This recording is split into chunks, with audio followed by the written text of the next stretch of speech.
Alexander's Feast or the Power of Music by John Dryden (1631 to 1700), also known as A Song in Honor of Saint Cecilia's Day 1697. It was at the royal feast for Persia won by Philip's warlike son.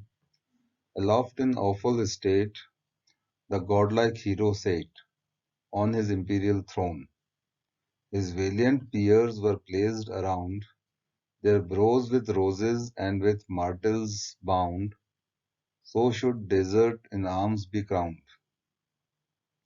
The lovely Thais by his side sate like a blooming eastern bride, in flower of youth and beauty's pride. Happy, happy, happy pair! None but the brave, none but the brave, none but the brave deserves the fair. Timotheus placed on high, amid the tuneful choir, with flying fingers touched the lyre. The trembling notes ascend the sky, and heavenly joys inspire. The song began from Jove, who left his blissful seats above. Such is the power of mighty love. A dragon's fiery form belied the god, sublime on radiant spires he rode, and seems to shake the spheres. When he to fair Olympia pressed, and while he sought her snowy breast, then round her slender waist he curled, and stamped an image of himself, a sovereign of the world. The listening crowd admire the lofty sound, a present deity they shout around. A present deity the vaulted roofs rebound. With ravished ears the monarch hears, assumes the god, affects to nod. The praise of Bacchus then the sweet musician sung, of Bacchus ever fair and ever young. The jolly god in triumph comes, sound the trumpets, beat the drums. Flushed with a purple grace, he shows his honest face. Now give the hot boy's breath, he comes, he comes. Bacchus, ever fair and young, drinking joys did first ordain. Bacchus' blessings are a treasure, drinking is the soldier's pleasure. Rich the treasure, sweet the pleasure, sweet is pleasure after pain. Soothed with the sound the king grew vain, fought all his battles over again, and thrice he routed all his foes, and thrice he slew the slain. The master saw the madness rise, his glowing cheeks, his ardent eyes, and while he heaven and earth defied, changed his hand and checked his pride. He chose a mournful muse, soft pity to infuse. He sung Darius great and good, by too severe a fate, fallen, fallen, fallen, fallen, fallen from his high estate, and weltering in his blood, deserted at his utmost need by those his former bounty fed. On the bare earth exposed he lies, with not a friend to close his eyes.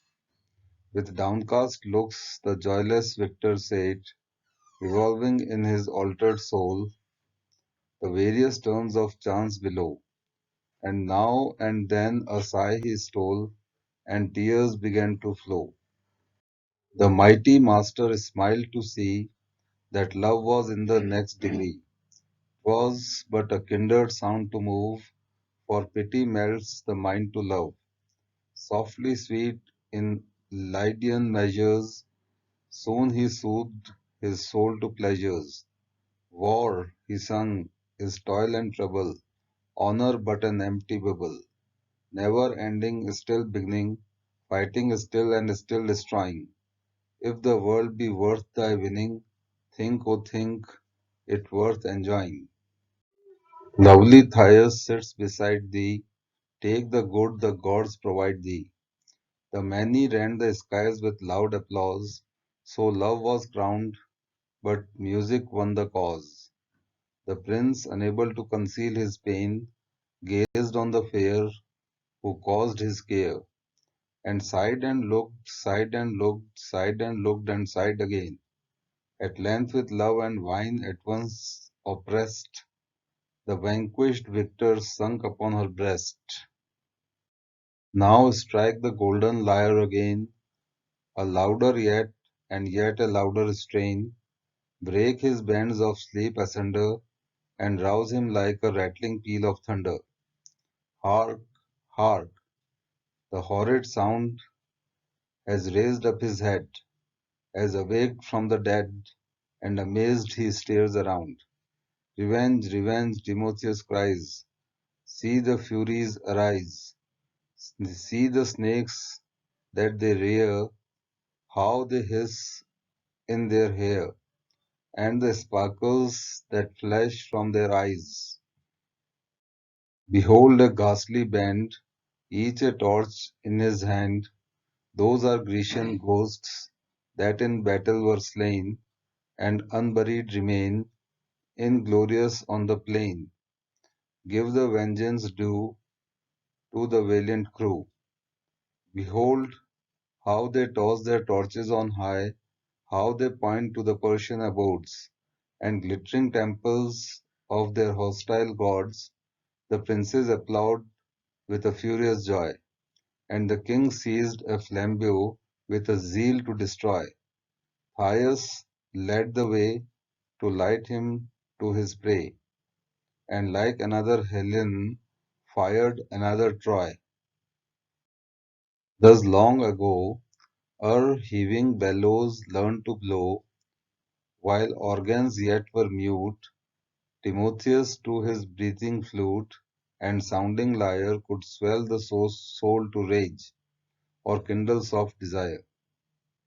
At last divine Cecilia came, inventress of the vocal frame, the sweet enthusiast from her sacred store, enlarged the former narrow bounds, and added length to solemn sounds. With nature's mother wit and arts unknown before, let old Timotheus yield the prize, or both divide the crown. He raised a mortal to the skies, she drew an angel down.